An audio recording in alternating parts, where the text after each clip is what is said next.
100 घंटे की महा कवरेज। स्वागत है आपका। लगातार हम आपको दिखा रहे हैं शिवरात्रि की रौनक कैसे देश भर के अलग अलग शिवालयों में नजर आ रही है। और बस अब तैयारियां लगभग सबकी पूरी हो चुकी है, लेकिन अगर कहीं कोई कमी रह गई है तो आज गुड न्यूज टुडे पर हम आपको बताने वाले हैं कि इस बार क्यों है शिवरात्रि खास और ग्रहण से पहले इस महाशिवरात्रि का क्या है महत्व, ग्रहण का असर कितना होने वाला है, इस पर भी आगे हम चर्चा करेंगे। लेकिन शिव के शक्ति से मिलन की बेला अब करीब आ रही है और पूरे देश में अभी से ही शिव उत्सव की रौनक नजर आ रही है। इस बार महाशिवरात्रि पर बहुत से दुर्लभ योग भी बन रहे हैं और महाशिवरात्रि के बाद सूर्य ग्रहण पड़ रहा है, जो एक खास ज्योतिषीय और खगोलीय संयोग भी माना जा रहा है। शिव नवरात्रों के बीच शिव धामों में आस्था नजर आ रही, लगातार लोग पहुंच रहे हैं शिवालयों में भी। तो शिवरात्रि से के बाद सूर्य ग्रहण लगेगा, इसका असर कितना होगा, आप शिव और सूर्य को कैसे प्रसन्न कर सकते हैं, क्या है जलाभिषेक का सबसे शुभ मुहूर्त, इन तमाम पहलुओं पर आज हम चर्चा करेंगे। देश के जाने माने ज्योतिषाचार्य और कथावाचक हमारे साथ मौजूद रहेंगे।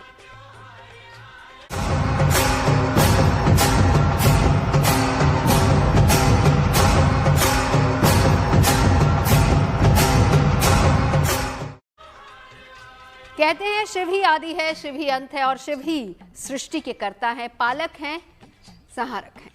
शिव ही शांति है, शिव ही शक्ति है और शिव शक्ति का पवित्र और पावन दिन है महाशिवरात्रि, जो कि आने ही वाला है। और इस अवसर पर देश भर के शिवालयों में भगवान शिव के प्रति आस्था का सैलाब उमड़ रहा है, जो आप इन तस्वीरों में देखकर अंदाजा लगा सकते हैं। उज्जैन से लेकर काशी तक मंदिरों में भक्तों की लंबी कतारें देखने को मिल रही हैं। भक्त महादेव का आशीर्वाद लेने के लिए सुबह सवेरे पहुंच रहे हैं।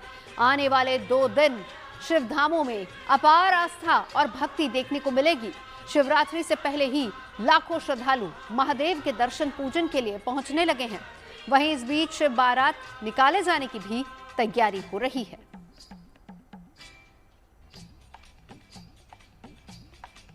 जैसे देश का कोई भी कोना हो शिवमय हो चुका है, भक्ति रस हर जगह पर नजर आ रहा है। लंबी लंबी कतारें भक्तों की नजर आ रही हैं और उज्जैन की खास तौर पर तस्वीरें देखिए, जहां पर बाबा का अलग अलग रूपों में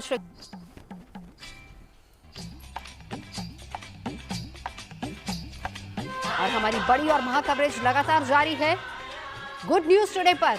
यह है शिव उत्सव। फागुन मास के कृष्ण पक्ष की चतुर्थी तिथि जब महाशिवरात्रि मनाई जानी है, 15 फरवरी दिन रविवार। और शुभ मुहूर्त की अगर बात की जाए तो शाम 5:05 पर चतुर्दशी तिथि लग जाएगी। बहरहाल क्या आपको करना है, किस तरीके से आपको जलाभिषेक करना है। 4 पहर की पूजा का महाशिवरात्रि मनाई जानी है, 15 फरवरी दिन है रविवार और महाशिवरात्रि इस दिन मनाई जाएगी। और की भी यही गणना है कि इस बार ग्रहण बहुत खास होने वाला है। 17 फरवरी यानी कि मंगलवार को दोपहर 3:26 पर सूर्य ग्रहण लगेगा। फिर उसके बाद 17 फरवरी मंगलवार का ही दिन शाम 7:57 तक ये ग्रहण रहने वाला है। यानी कि अगर हम टोटल ड्यूरेशन अगर देखें तो 4 घंटे 31 मिनट तक ये सूर्य ग्रहण रहेगा। लेकिन नजर कहाँ आएगा ये भी आपको बताते चले। अंटार्कटिका समेत का जो आपकी दिनचर्या है क्या बिल्कुल वैसी रहनी चाहिए या फिर उसमें कोई बदलाव आना चाहिए। और जिन जिन जगहों पर सूर्य ग्रहण लग रहा है, क्योंकि वहां पर भी सनातन को मानने वाले बहुत से लोग रहते हैं, उनके लिए खास क्या उनको करना है ये आज आपको बताएंगे। तो पहले रविवार को शिवरात्रि है, फिर सूर्य ग्रहण है। इस बीच प्रयागराज में चल रहा है माघ मेला, समापन की ओर है। महाशिवरात्रि पर संगम स्नान का विशेष महत्व है और ये शिव शक्ति संग मां गंगा और सूर्य देव की कृपा पाने का भी शुभ अवसर है। प्रतिवर्ष माघ में जब मकर संक्रांति का प्रवेश आता है, धनु राशि से सूर्य मकर राशि में आते हैं, तो देव दनुज के नर नर बेणी सादर मज्जहि सकल त्रिवेणी। ये त्रिवेणी में सब मज्जन स्नान करने के लिए आते हैं। देवता दनुज मानव किन्नर यक्ष राजसी सात्विक तामसी हर तरह के लोग आते हैं और अपनी कामना को पूर्ति कर यहाँ से प्रस्थान करते हैं। शिवरात्रि का पूजन अर्चन कर यहाँ की गई पूजन अर्चन करोड़ों यज्ञों का फल प्रदान करती है। ये अंतिम स्नान शिवरात्रि का जो त्रिवेणी में लोग करेंगे और प्रायः अपने घरों को प्रस्थान करेंगे, तो वर्ष पर्यंत उनके जीवन में शांति होगा, सद्भाव होगा, नकारात्मक व्यक्तियों का समापन होगा और शिव की कृपा से शिव की उपासना सकल और निष्कल, सगुण साकार रूप और निष्कल निर्गुण निराकार लिंग के रूप में होती है। जिनका 1 अक्षर, 3 अक्षर, 5 अक्षर, 52 अक्षर और 1008 अक्षरों के नाम का निरूपण है, जो मृत्यु पर भी व्यक्ति विजय प्राप्त कर सकता है।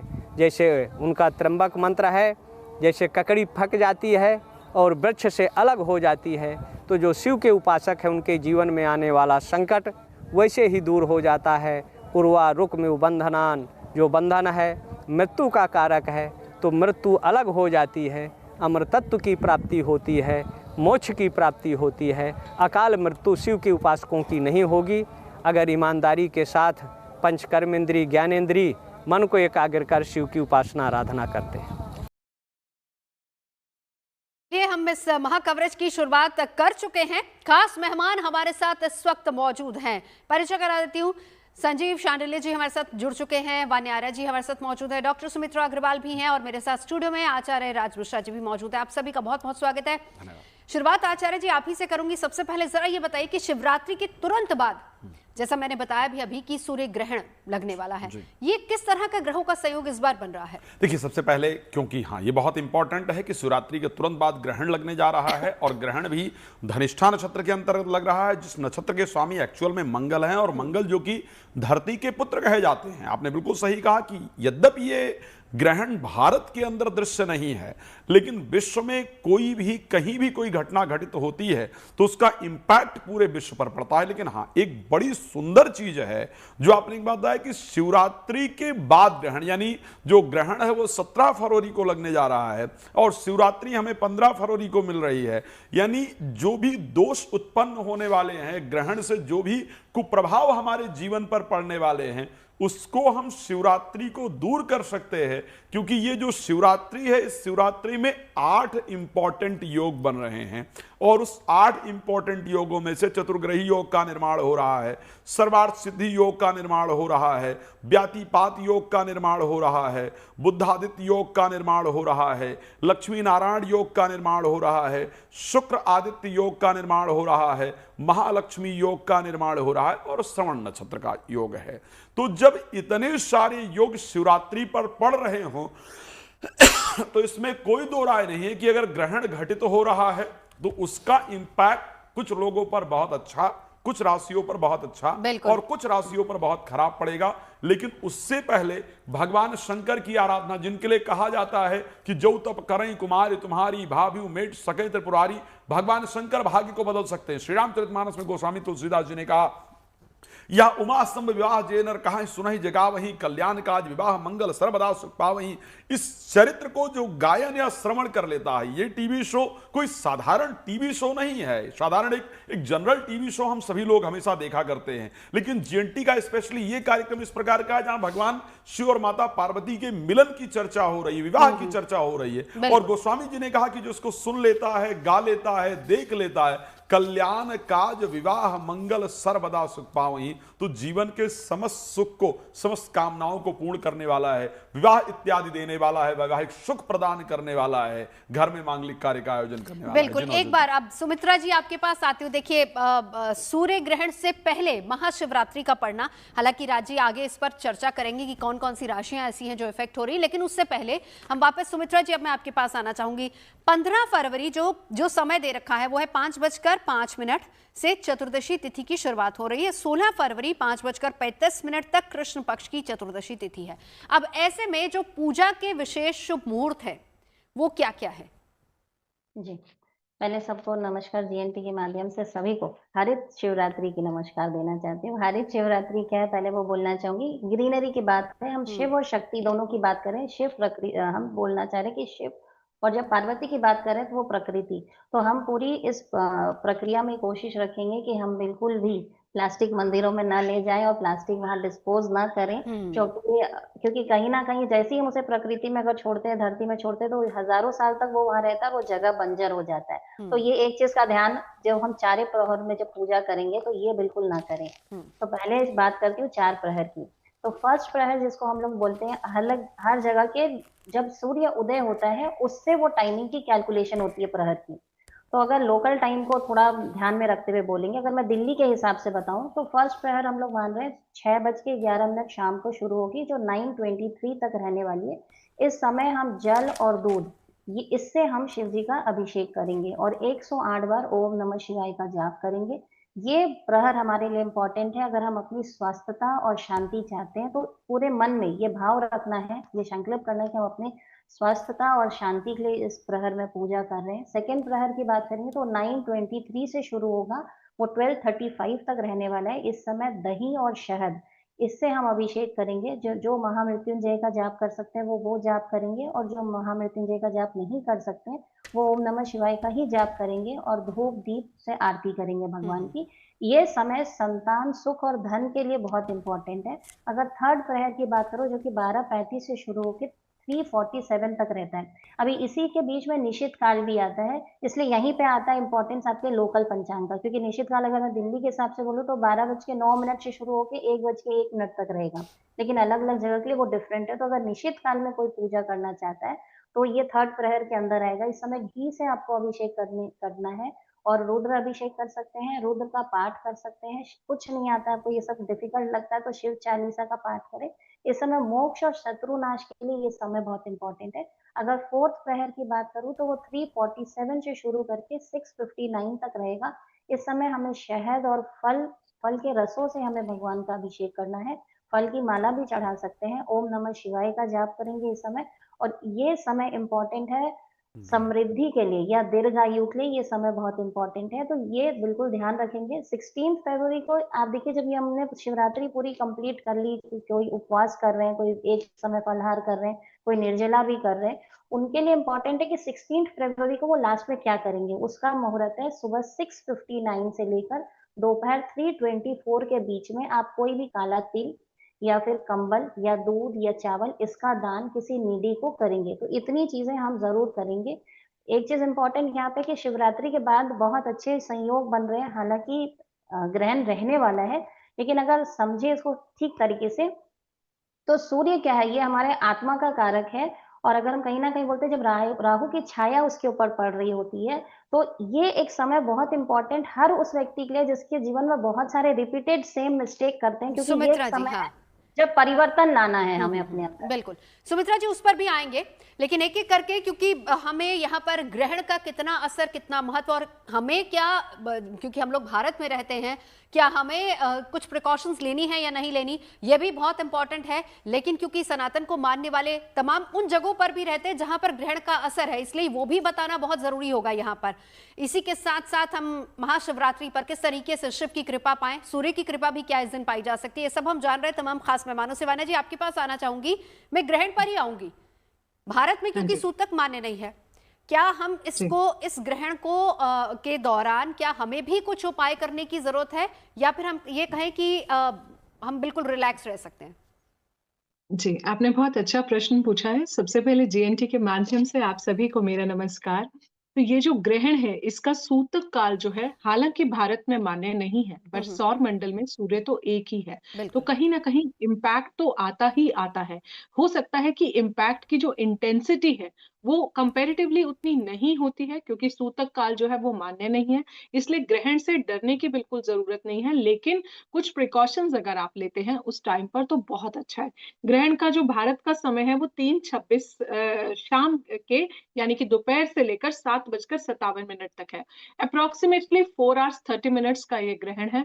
तो इस ड्यूरेशन में आप कोशिश करें, वैसे तो इसमें आधा टाइम निकल जाएगा, ये मोस्टली जो है ढलते सूरज की तरफ है। अगर हम भारत का समय की बात करते हैं, तो आप फिर भी मैं कहूँगी कि आप जो है बाहर ना निकलें, और इसके दौरान जो है ग्रहण में जो है जैसे स्नान-दान की बहुत ज़्यादा इम्पोर्टेंस होती है। जब ग्रहण खत्म हो जाए तो अगले दिन जो है आप स्नान करके जो है गेहूँ का दान कर सकते हैं, गुड़ का दान कर सकते हैं, अन्न का दान कर सकते हैं। बात करते हैं जाप की, कौन से जाप आप इस टाइम पर कर सकते हैं? सूर्य हमारे पिता के कारक होते हैं, विल पावर के कारक हैं, कॉन्फिडेंस के कारक हैं। उस टाइम पर गलती से भी अपने पिता से आर्गुमेंट ना करें। आपको थोड़ी-सी एजिटेशन हो, इरिटेशन हो, बॉसेस से किसी भी तरह की जो है अगर आप बहस नहीं करते हैं तो बहुत ज़्यादा अच्छा है। ओम गृणी सूर्याय नमः का मनी-मन आप जाप कर सकते हैं। ओम सूर्याय नमः का जाप करें। जो सूर्यदेव के जो 12 नाम हैं आप वो ले सकते हैं। ओम आदित्याय नमः का आप जाप कर सकते हैं। ओम भास्कर कराय नमा का जो है आप जाप कर सकते हैं। ये आप जो है मन ही मन सूर्य देव को याद कर सकते हैं।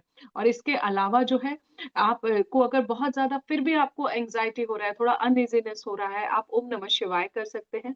तुलसी दल जो है आप लोग अपने खाने में जो है डाल सकते हैं। ग्रहण के दौरान अगर आप कुछ ना खाएँ या फिर आप जो है बहुत ज़्यादा लाइट मील्स पर अगर आप हाँ। रहते हैं तो वो बहुत अच्छा है। क्योंकि जो लोग भी जीएनटी के माध्यम से पूरे विश्व से हमें देख रहे हैं, जहाँ-जहाँ भी सूतक काल जो है वहाँ पर लागू है, तो ये सारी प्रिकॉशंस उनको बहुत रिलीजियसली फॉलो करनी है और जो गर्भवती महिलाएँ हैं, उनको तो बिल्कुल ही करनी है, बिल्कुल, ये सारी चीज़ें। बिल्कुल। जी। लौटती हूँ माना जी आपके पास। संजीव जी आपके पास आना चाहूंगी। आप क्या मानते हैं, इस ग्रहण के दौरान क्या हमें भी प्रिकॉशन रखने की जरूरत है या फिर नहीं? सबसे पहले जीएनटी के जितने भी दर्शक हैं उनको मेरी शुभकामनाएं और शिवरात्रि पर्व की अग्रिम शुभकामनाएं। देखिए, ये जो हम जो भी कुछ ज्योतिष से संबंधित बोलते हैं वो हमारा अपना कुछ नहीं होता। जो भी ज्योतिष के जो मान्य ग्रंथ हैं, निर्णय सिंधु है, धर्म सिंधु है और बहुत सारे हैं, उनके हिसाब से जो लिखा हुआ है, जो संहिताएं लिखी हुई हैं उनके हिसाब से होना चाहिए। इसमें सबसे इम्पोर्टेंट चीज ये है कि इस ग्रहण को कम कणाकृति ग्रहण बोलते हैं, कम कणाकृति ग्रहण। तो भारत के अंदर ये ग्रहण कहीं भी दिखाई नहीं देगा जी। और शास्त्र ये कहते हैं कि जब अगर किसी भी क्षेत्र में, किसी प्रदेश में, नगर में अगर ग्रहण की छाया नहीं पड़ रही है तो उस देश के अंदर इस ग्रहण का सूतक और पातक मान्य नहीं होता। तो मेरे विचार से भारत के अंदर जो भारत के नागरिक हैं उनको किसी भी तरीके से डरने की कोई ज़रूरत नहीं है, क्योंकि इस ग्रहण का कोई विशेष प्रभाव भारत के ऊपर या भारत की जनता के ऊपर नहीं पड़ने वाला। जी। तीसरी बात मैं ये बोलना चाहूँगा कि कुंभ राशि, चूंकि ये ग्रहण कुंभ राशि के ऊपर पड़ रहा है, तो कुंभ राशि और सिंह राशि के जातक अगर उनकी महादशा अंतरदशा में कोई छठे घर का लॉर्ड चल रहा है, आठवें घर का लॉर्ड चल रहा है, यानी कि अशुभ ग्रह कोई चल रहा है उनकी महादशा में, तो ऐसे में उन्हें सूर्य भगवान की विशेष रूप से प्रार्थना और आराधना करनी चाहिए। इसमें जो श्रेष्ठ आराधना है वो विष्णु सहस्त्रनाम है। विष्णु सहस्त्रनाम का जाप करें, आदित्य हृदय स्तोत्र का पाठ करें और सूर्य भगवान के जो मंत्र हैं उनका भी जाप कर सकते हैं। और सबसे इंपॉर्टेंट चीज ये है कि सूर्योदय के बाद सबसे पहले सूर्य भगवान को अर्घ दें, रोली चावल मिला के डालें।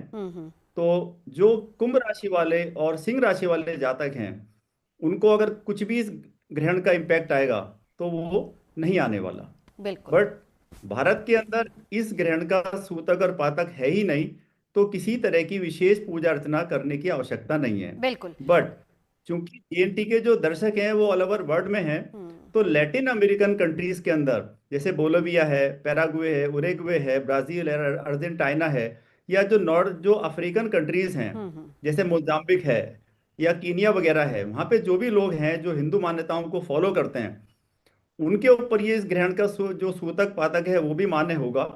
तो वहां पे वो सूर्य भगवान की विशेष अर्चना पूजा कर सकते हैं। बिल्कुल। विशेष रूप से विष्णु सहस्त्रनाम और आदित्य हृदय स्तोत्र का वो पाठ करें।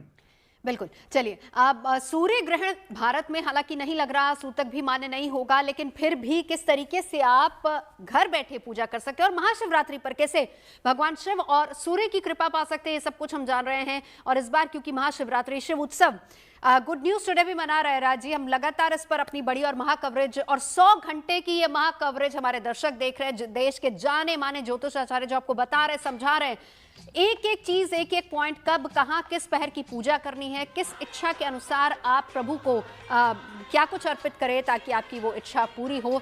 इन तमाम पहलुओं को लेकर हम चर्चा कर रहे हैं और आपकी राशि के हिसाब से भी हम आगे आपको बताएंगे कि किस तरीके से आप महाशिवरात्रि के दिन पूजा करें। लेकिन राज मिश्रा जी आपके पास मैं आती हूँ, सबसे इंपॉर्टेंट होती है हेल्थ। अगर किसी को अपनी हेल्थ बहुत अच्छी रखनी है, एक छोटा सा उपाय बता दीजिए इस बार महाशिवरात्रि पर क्या करना है, फिर उसके बाद हम राशियों की शुरुआत करेंगे सुमित्रा जी से। जी, अगर हेल्थ को बहुत बेहतर रखना चाहते हैं, सिर्फ एक सिंपल सा काम करना है, शहद लीजिए और शहद लेकर के भगवान शंकर पर अर्पण करते हुए त्र्यंबक जो मंत्र है, त्र्यंबकम यजामहे सुगंधिम पुष्टिवर्धनम उर्वारुकमिव बंधनान मृत्योर मोक्षीय मामृतात् श्रद्धा से इस मंत्र का उच्चारण करते हुए और एक शहद की धार भगवान शंकर पर लेकर के चढ़ाइए।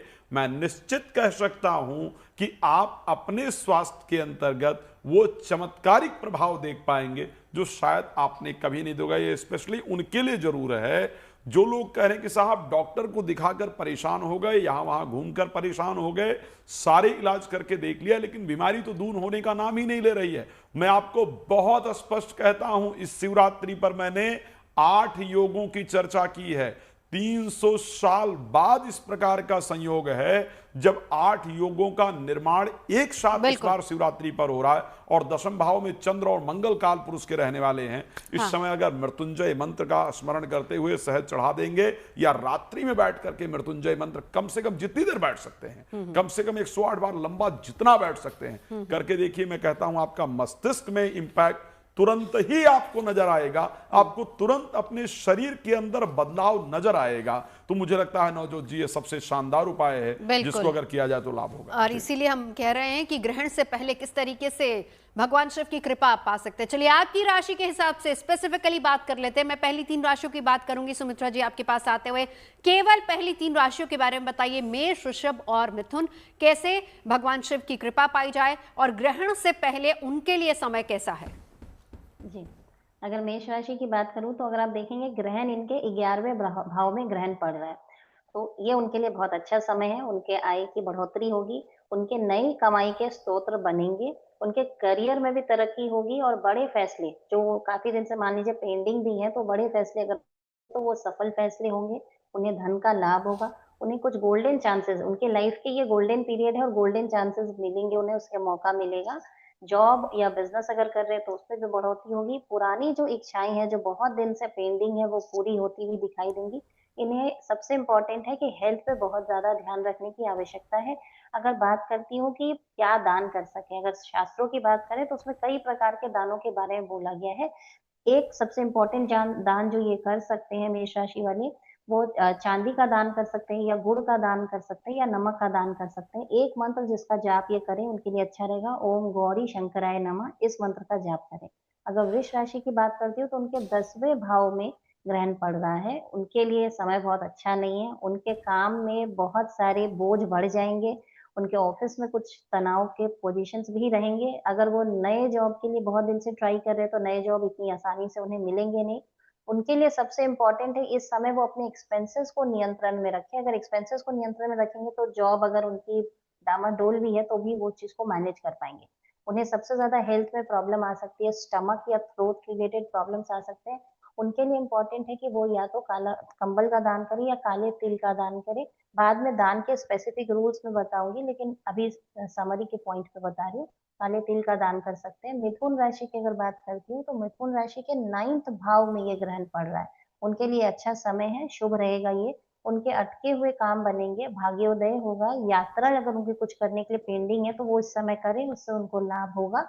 नए अवसर जरूर मिलेंगे और मानसिक स्पष्टता मिलेगी। कभी बहुत बार होता है ना, कंफ्यूज होते हैं कि हम ये करें कि ये करें, ये करें कि ये करें, तो इतने टाइम से जो कंफ्यूजन है उनके दिमाग में, जो क्लैरिटी नहीं मिल पा रही है, वो क्लैरिटी का टाइम है। मैंने बताया ना, ये ग्रहण जब होने वाला है तो ये ऑटोमेटिकली बहुत सारे जो हमारे दिमाग में क्लैरिटी नहीं है, कुछ न्यूनेस और अपने पुराने जो मिस्टेक्स हम रिपीट कर रहे हैं उसको छोड़ने का समय है।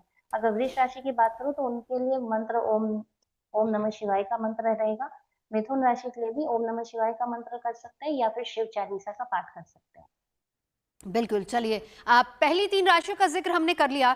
अब कर्क सिंह कन्या की अगर हम बात करें, इस ग्रहण पर किस तरह की ग्रह दशा इनकी बन रही है और अगर कुछ उपाय करना है तो उसका उपाय पहले ही कर लिया जाए, यानी कि महाशिवरात्रि के दिन जो बहुत अच्छा और बहुत फलदायी दिन भी माना जाता है, क्या करना है 3 राशियां। जी, थैंक यू नवजोत जी। आपने बहुत अच्छे से कोरिलेट किया है। तो यहाँ पर कर्क राशि की अगर हम बात करते हैं, तो ये ग्रहण जो है आपके अष्टम भाव में लगेगा, यानी कि आपकी हेल्थ पर जो है काफ़ी सारे इश्यूज़ जो हैं हेल्थ पर आ सकते हैं और आपको अपने इन-लॉज़ के साथ भी कुछ न कुछ तरह की मिसअंडरस्टैंडिंग भी हो सकती है। तो आपको करना क्या है, शिवरात्रि के टाइम पर जो है आप शिवलिंग पर अगर आप दूध का दान करते हैं या वैसे भी अगर शिवरात्रि पर आप कुछ भी सफ़ेद चीज़ का दान कर देते हैं, चांदी का दान कर देते हैं, तो आपको ग्रहण के जो भी नेगेटिव इम्पैक्ट्स हैं वो आपके जीवन में नहीं आएँगे। ग्रहण समाप्त होने के बाद आप कुछ भी सूर्य के दान कर सकते हैं, जैसे गुड़ का दान, तांबे का दान, ये सारे दान आप ग्रहण के बाद कर सकते हैं। अगली राशि पर चलते हैं, सिंह राशि पर। अब देखिए ये सूर्य ग्रहण है, सिंह राशि के जो स्वामी हैं वो सूर्य ही है और ये ग्रहण आपके सप्तम भाव पर लगेगा। तो कहीं न कहीं आप अपने पार्टनर के साथ अगर आपको कुछ मिसअंडरस्टैंडिंग्स होती हैं, तो प्लीज़ आप उसको बहुत ही पेशेंस और ग्रेस के साथ अगर आप हैंडल करते हैं, तो वो बहुत ज़्यादा अच्छा होगा और स्पेशली ये पार्टनरशिप आपके लाइफ पार्टनर की भी मैं बात कर रही हूँ और यहाँ पर आपके बिज़नेस पार्टनरशिप्स की भी मैं बात कर रही हूँ। तो आपको दोनों चीज़ों में बहुत ज़्यादा सँभल के चलना है। करना क्या है, आप शिवरात्रि पर जो है शिवलिंग पर जो है आप शहद चढ़ा सकते हैं और ग्रहण के बाद आप चाहे गेहूँ का दान कर दें, कुछ भी सूर्य से रिलेटेड बेसिकली आपको दान करना है। चाहे आप तांबा दान करेंगे, चाहे 7 ग्रेन्स दान कर दें, आप गुड़ दान कर दें, आप गाय को गुड़ खिला दें, किसी गरीब को जो है आप खाना खिला दें, ये सारी चीज़ें जो हैं आप कर सकते हैं। अगली राशि पर चलते हैं, कन्या राशि पर। कन्या राशि के लिए ये ग्रहण जो है आपकी कुंडली के छठे भाव में लगेगा।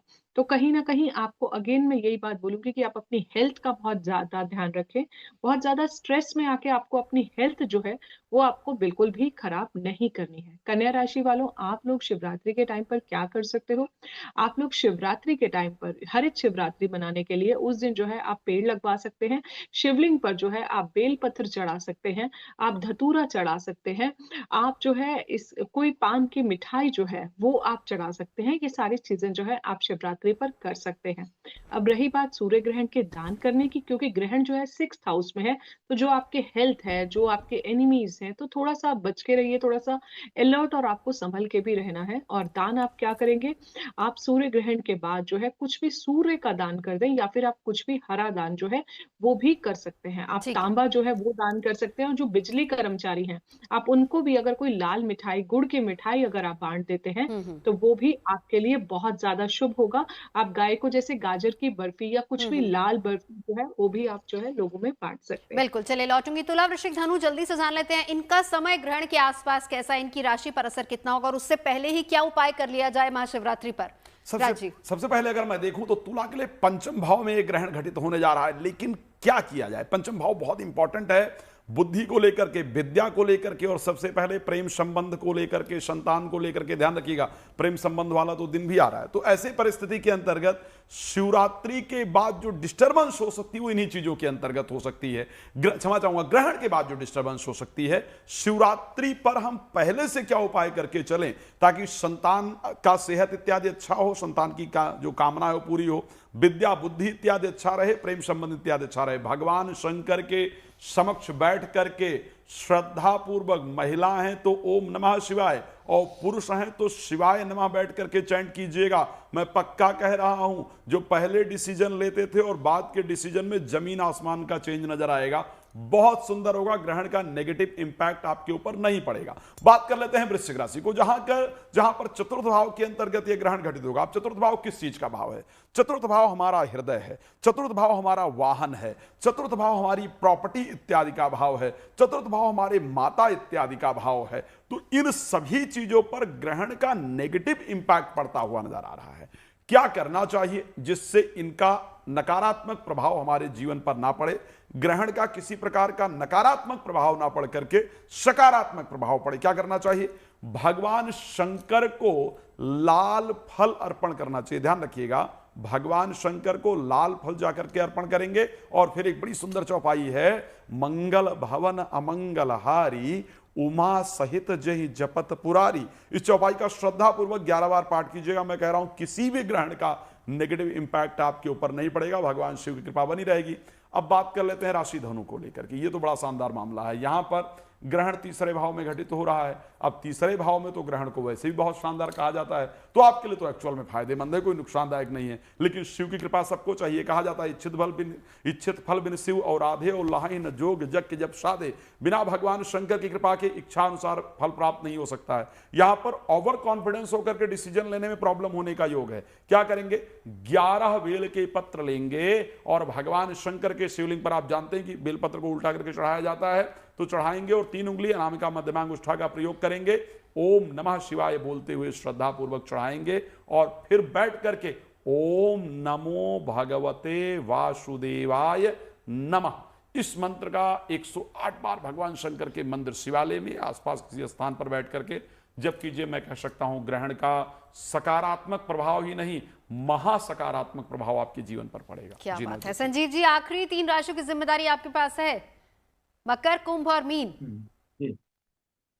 देखिए मकर राशि के ऊपर राशि से दूसरे घर में इसका ग्रहण का प्रभाव है, तो मकर राशि वाले अभी थोड़े दिन पहले ही 7.5 से मुक्त हुए हैं, तो विशेष रूप से मकर राशि वालों को सावधान रहना चाहिए कि उनकी दाईं आंख और परिवार से संबंधित कुछ झगड़े हो सकते हैं और दाईं आंख में कोई रोग उत्पन्न हो सकता है।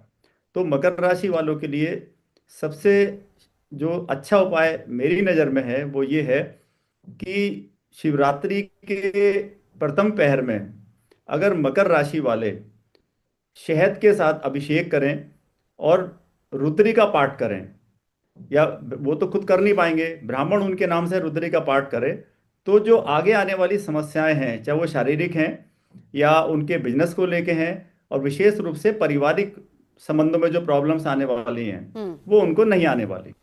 तो मकर राशि वालों के लिए ये उपाय उत्तम रहेगा। अब आते कुंभ राशि वालों के लिए। कुंभ राशि वालों की तो राशि में ही चूंकि ग्रहण का प्रभाव चल रहा है या पड़ेगा और ये 7.5 में भी चल रहे हैं, तो कुंभ राशि वालों के लिए प्रथम उपाय तो ये है कि उनको की स्तुति करनी चाहिए, क्योंकि शनि देव पुत्र हैं और सूर्य भगवान पिता हैं, तो पिता पुत्र के घर में विराजे हैं। तो सबसे पहले तो शनि दशनाम स्तोत्र का वो पाठ करें या सुने। उसके बाद शिवरात्रि वाले दिन दूसरे पहर के अंदर गंगा जल और जल साथ में कुशा मिश्रित करके कुशा को उसमें डाल दें और उसके ऊपर वो लगातार जल शिवलिंग के ऊपर चलता रहे और उसी उपरांत वो रुद्री का पाठ होता रहे। तो निश्चित रूप से कुंभ राशि वालों को जो मानसिक समस्याएं जो पिछले कुछ समय से चल रही हैं और पार्टनर के साथ जो समस्याएं चल रही हैं, पार्टनर अपना व्यक्तिगत पार्टनर भी वाइफ हो सकती है, हस्बैंड हो सकती है, कोई गर्लफ्रेंड या बॉयफ्रेंड हो सकता है, और साथ में जो व्यापारिक पार्टनर है वो भी हो सकते हैं, उनसे आने वाली जो समस्याएं हैं, एक दूसरे के साथ अनबन होना या अचानक संबंध खत्म हो जाना, इन सब दुष्प्रभावों से मुक्ति निश्चित रूप से मिल जाएगी। ऐसी मीन राशि वालों के लिए ये जो ग्रहण है ये उनकी राशि से 12वें स्थान में पड़ रहा है। अब 12वां स्थान खर्चों का होता है, तो मीन राशि वाले भी 7.5 के प्रभाव में चल रहे हैं, तो सबसे उत्तम होगा कि मीन राशि वाले जब ये चतुर्दशी लग जाए उसके बाद विष्णु सहस्रनाम का पाठ करें या सुने। दूसरा, ये जो शनिदेव के मंत्र हैं इनका वो पाठ कर सकते हैं, जाप कर सकते हैं। सूर्य भगवान को अर्घ देना उनके लिए बहुत उत्तम रहेगा, और साथ में ही कि किसी मंदिर में या देवालय में 11 या 21 धार्मिक किताबों को दान करें, और जो महानिश्चित काल वाला जो चतुर्थ पहर होता है उस समय वो गन्ने के रस से अगर शिवलिंग का पूजन करते हैं तो निश्चित रूप से उनको आदि दैविक, आदि भौतिक, आध्यात्मिक जो भी कायकष्ट क्लेश हैं, संबंधों में जो दिक्कतें आ रही हैं वो सब उनकी दूर होंगी, और जो दिक्कत आने वाली हैं वो दिक्कत नहीं आएंगी। बिल्कुल। चलिए अब जल्दी से सुमित्रा जी, मैं चाहूंगी कि क्योंकि सवाल बहुत सारे हैं तो एक एक करके तमाम सवालों का जवाब छोटा छोटा रखिएगा। सुमित्रा जी, पहली बात तो ये 2 सवाल हैं आपसे। पहला ये है कि जब सूतक काल भारत में मान्य ही नहीं है तो क्या उस दिन दान करना जरूरी है, और अगर उस दिन हम दान नहीं कर पा रहे हैं, महाशिवरात्रि पर भी क्या दान करना जरूरी है और उसके नियम क्या है, संक्षेप में? बिल्कुल, अगर दान की बात करूं तो शिव पुराण से ही बोलना चाहूंगी। वहां पर बताए गए 12 प्रकार के दान होते हैं। उसमें चावल को सबसे इम्पोर्टेंट इसलिए बोला है कि उसे हम हविष्य अन्न बोलते हैं, क्योंकि आप देखिए जब भी हम हवन यज्ञ कुछ भी करते हैं हम उसमें चावल चढ़ा रहे होते हैं। तो अगर आप कुछ भी दान नहीं कर सकते हैं तो आप चावल भगवान को चढ़ा सकते हैं। इसके अलावा काला तिल का दान कर सकते हैं, जिससे पितृ दोष भी दूर होते हैं, साढ़े साती का प्रॉब्लम भी सॉल्व होता है, ढैया का प्रॉब्लम सॉल्व होता है। इसके अलावा जो 12 और चीजें जो आप दान कर सकते हैं वो है काला तिल, घी, दूध, दही, कंबल, वो हो सकता है सफेद भी हो सकता है, काला भी हो सकता है, चावल, काली उड़द, गुड़, चांदी, नमक, भूमि, इवन फल आप दान कर सकते हैं। एक इम्पॉर्टेंट चीज सबसे ज्यादा आपको ध्यान रखने की जरूरत है, जो बच्चे अभी सब पढ़ रहे हैं, सब इसमें से बहुत सारे बच्चे भी पूजा करते हैं, उनके लिए इम्पोर्टेंट है कि भगवान शिव को जब आप चढ़ा रहे हैं तो या तो शमी का 5 या 11 पत्ता आप चढ़ाएं। अगर शमी आपको अवेलेबल नहीं है तो आप बेल पत्ता ही चढ़ाएं, उसमें से एक बेल पत्र को आप वापस लेकर आएं और अपनी जो किताब है, जो डिफिकल्ट आपको सब्जेक्ट लगता है उसमें रखें। और अगर आप ओवरऑल मीनिंग चाहते हो तो आप अपने स्कूल की डायरी या कॉलेज की डायरी, वैसी कोई एक बुक जिसे आप रोज कैरी करते हैं उसमें जरूर रखें। पीपल की परिक्रमा आवश्यक है। इससे क्या होगा कि जब आप पीपल की परिक्रमा कर रहे हैं तो ओम नमः शिवाय का जाप करेंगे तो शनि गुरु इन दोषों से आप मुक्त होंगे। शमी की एक छोटी सी कथा है कि जब आप देखिएगा जब पंच पांडव जब गए थे वनवास और अज्ञातवास में, उन्होंने जी अपने अस्त्रों को शमी के पेड़ पे ही छुपाया था, तभी उन्हें विजय की प्राप्ति हुई थी। तो बिल्कुल। विजय अगर चाहते हैं एकेडमी तो जरूर करें शमी के। जल्दी से वान्या जी आपके पास आते हैं, क्योंकि 4 पहर की पूजा का बहुत इंपॉर्टेंस इसमें बताई गई है। अगर कोई नहीं कर पाए, छोटा सा सरल उपाय जो कोई भी कर पाता है, कर सकता है। जी, अगर आप 4 प्रहर की पूजा नहीं कर पा रहे हैं तो आप निश्चित काल जो सबसे मोस्ट ऑस्पिशियस टाइम होता है आप उसको ले सकते हैं, जो 12:09 से लेकर 1:01 तक है। अदरवाइज आप अपने मन में ही भगवान शिव का ध्यान करके शिव ट्रायोलॉजी, शिव से शंकर, आप जो है इस तरह की शिव पुराण जो है, शिव चालीसा, आप ये सारी बुक्स पढ़ सकते हैं। और जो है सिंपल आप भगवान शिव का ध्यान कर सकते हैं, वो बहुत ही भोले हैं। वो सिंपल अगर आप उनको जल भी चढ़ा देते हैं तो वो भी जो है उसमें भी वो जो है प्रसन्न हो जाते हैं। आप ये छोटा सा उपाय करिए और जो भी आपको लाइफ में मैनिफेस्ट करना है वो बिल्कुल। आप निश्चित काल में एक दिया जलाकर आप भगवान शिव का ध्यान करें। कहते हैं वो साक्षात धरती पर आकर इस समय निश्चित काल वो हमें आशीर्वाद देते हैं। बिल्कुल। अब राज जी जल्दी से आपके पास आते हुए, देखिए 2 सवाल हैं। बच्चों के एग्जाम शुरू हो रहे हैं, अगर एजुकेशन के लिए पूजा करनी है तो क्या करें, और साथ ही साथ धन के लिए? सबसे सुंदर है, अगर एजुकेशन के लिए आप भगवान शिव की कृपा प्राप्त करना चाहते हैं तो मैं एक बात बहुत क्लियर बता रहा हूं, और जो बच्चों को याद नहीं हो रहा, प्रॉब्लम हो रही है, कर लीजिएगा। मैं निश्चित बताता हूं परिवर्तन नजर आएगा।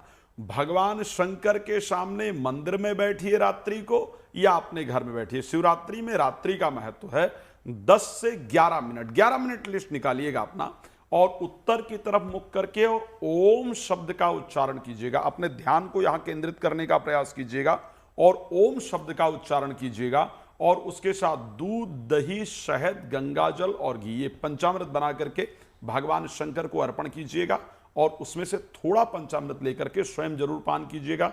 मैं निश्चित कह सकता हूं बुद्धि जागृत हो जाएगी और बहुत बेहतर रिजल्ट एजुकेशन में जरूर प्राप्त हो जाएगा। अब चलिए बात कर लेते हैं हेल्थ को लेकर के, क्या करें जिससे सबसे सुंदर रहने वाला है। धन को लेकर के, अगर वेल्थ को लेकर के बात करें कि वेल्थ को लेकर के क्या ऐसा किया जाए जिससे सबसे सुंदर रहे। एक सफेद वस्त्र ले लीजिए और 108 दाने चावल के ले लीजिए जो बिल्कुल साबुत हो। भगवान शंकर के मंदिर में रात्रि को जाइए, सफेद वस्त्र भगवान शंकर के ऊपर चढ़ा बिछाइए और ओम नमः शिवाय बोलते हुए एक दाना चढ़ाइए। इस प्रकार 108 दाने चढ़ाइए। जो उपाय बता रहा हूं ये उपाय साधारण नहीं है, ये उपाय शिव पुराण के रुद्र संहिता के अंतर्गत बाकायदा वर्णित उपाय है कि आर्थिक वृद्धि के लिए ये सबसे चमत्कारिक रिजल्ट देने वाला है। तो ये कर लीजिए। आप निश्चित कह सकता हूं कि अभी का अर्थ नोट कर लीजिएगा अपना फाइनेंशियल जो आपकी इनकम है, और 1 साल के अंदर देखिए इससे डबल ना हो तो बताइएगा। हम जीएनटी पर रोज चर्चा करते हैं और लोग आपको फिर उसके बाद मैसेज भी करते हैं। नहीं बिल्कुल नहीं तो जीएनटी मुझे तो कर ही देंगे। आपको तो करेंगे ही। संजीव जी चलते चलते, महाशिवरात्रि का पर्व है तो इस दिन 2 ऐसी चीजें, एक जो जरूर करनी है और एक जो बिल्कुल नहीं करनी उस दिन। देखिए शिवरात्रि ये महीने में आती है, हर बार आती है। महाशिवरात्रि एक बार आती है। हाँ। महाशिवरात्रि की सिग्निफिकेंस जो होती है वो इसलिए होती है कि इस दिन शिव तत्व यानी कि जो ब्रह्मांड की ऊर्जा है वो पृथ्वी पर सबसे ज्यादा नजदीक होती है।